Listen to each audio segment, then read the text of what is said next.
Hey guys, welcome to My EMS Narrative. My name's Matt. I'm a paramedic up in Wisconsin. In this video, I'm just going to show you how to generate a quick narrative using the website. So when you register or when you log in, you're going to be brought to this page. You'll see that we have a list of templates here available to you. Basically, what a template is the majority of a narrative already written out for you.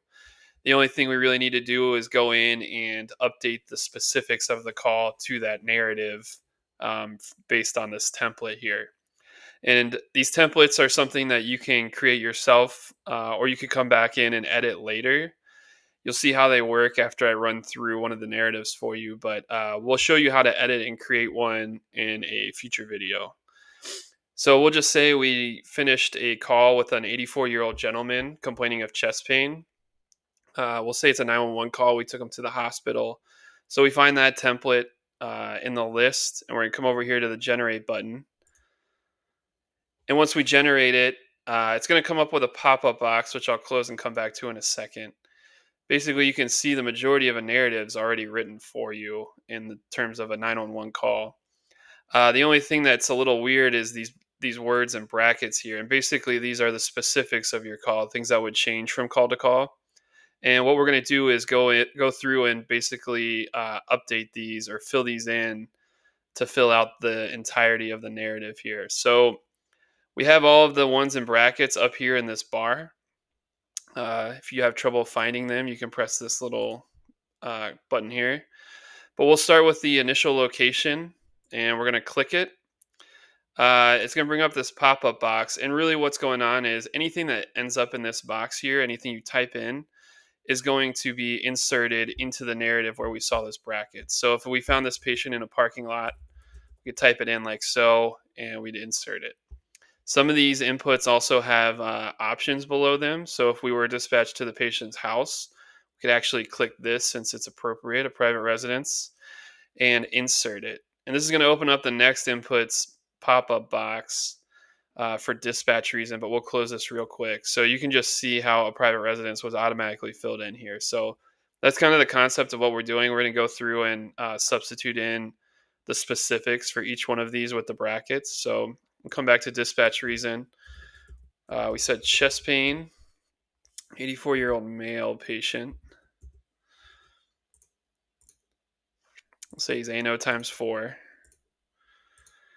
And these are just filling automatically in the background as we're doing this into their proper spots. So he's maintaining his own airway. We'll get to this one where skin condition could be multiple options we have down here. And you could type again the options in up here, all the options, or if you wanted to select a few like warm, pale, diaphoretic. Not only are they all going to fill into the box up here, but we're going to add commas and a conjunction word to make the whole phrase grammatically correct. And if you're not okay with the word and here, there is the option for or. So and or depending on the list of words you have here. So I'm okay with warm, pale, and diaphoretic for this patient's skin condition. I'm going to press insert, and we're just going to kind of knock these out to get all the specifics of the call. So um, I would probably, this is kind of like showing or asking about what the patient or people on scene asked you or their story that they gave you once you get on scene.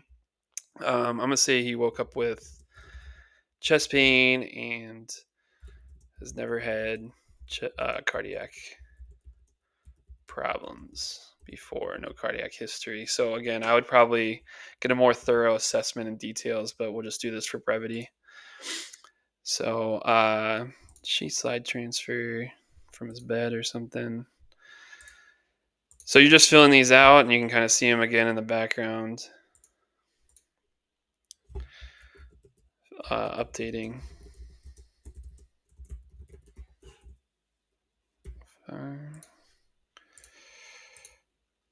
And give a report to a doctor. And as easy as that, we do have a narrative now. It probably only took maybe a minute to write, and it's well organized, proper grammar, tells you the story. But basically, this is just kind of a generic uh, narrative. It's just saying we basically went to the patient, found them. This is what we found. we took a base set of vitals, and then we transported. So if there's anything else you wanted to do, for instance, with this patient, I would love to take a 12 lead. I do have these things called phrases on the side too. And all these phrases are available to you that you can also create your own or create and edit some too if you'd like. But basically, it's a block of text that you could just insert into the narrative with a click of a button. So if we're looking for to take a 12 lead or saying that we took a 12 lead, we would look for the phrase we want. We would come over into the narrative and click where we want it to be inserted. So I'm going to say after we took vitals, we also took a 12 lead. And we're going to click cardiac monitor. And basically, this stuff up here is the content of the phrase. And this is the text that's going to be inserted into the narrative. But there are a couple of things we want to update. We don't know what kind of, how many leads we took. So let's say we took a 12 lead. And this is basically going to fill in kind of like it did for the inputs with the narrative. So you can see it updated 12 there. And then it's going to ask like for the cardiac rhythm too, because I have that here. So we'll say he just ended up having sinus rhythm. But since this is the last uh, input or brackets in this phrase, when I click insert, it's going to update this, but it's also going to be inserted into the narrative as well. So you'll see that in a second. So here it is. We took a base set of vitals, but then we placed a 12 lead cardiac monitor and we interpreted the rhythm as sinus rhythm. So it's as easy as that. And there's a bunch of them. So I'd probably also start like an IV, maybe give them nitro depending on their pressures. And all these are available to you guys to use as well. So you would just click where you want in the narrative and then open the box, fill it out, and insert it. So easy as that. Again, that's even with explaining it, that's only taken a few minutes to create a narrative for yourself. The last thing we have here is a button up here just to copy it.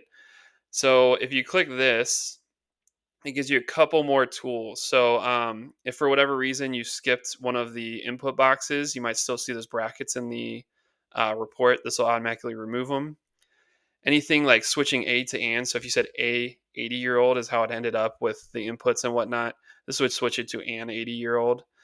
And then this last one just kind of updates the pronouns of the patient in the narrative. So we have the patient was maintaining their own airway. This would change it to the patient was maintaining his own airway. If you wanted to do that, you would just check this and change to the proper pronoun. And then we're going to click copy. And it's going to update your narrative back here. You can kind of see his own airway here. And it tells you down in the bottom right that the narrative was copied to the clipboard. And so you could just go into your ePCR now to the narrative section and just right click and paste, and it'll be there for you to insert that easy. So this is just a quick, dirty video to show you how to use the site just to get up and running. But again, all of this is very customizable. These are things that you can go in and change into your own words, whether it's phrases, the template, inputs, whatever. And I'll show you that in some future videos as well. So I hope this helped, and I look forward to seeing you guys in the next videos.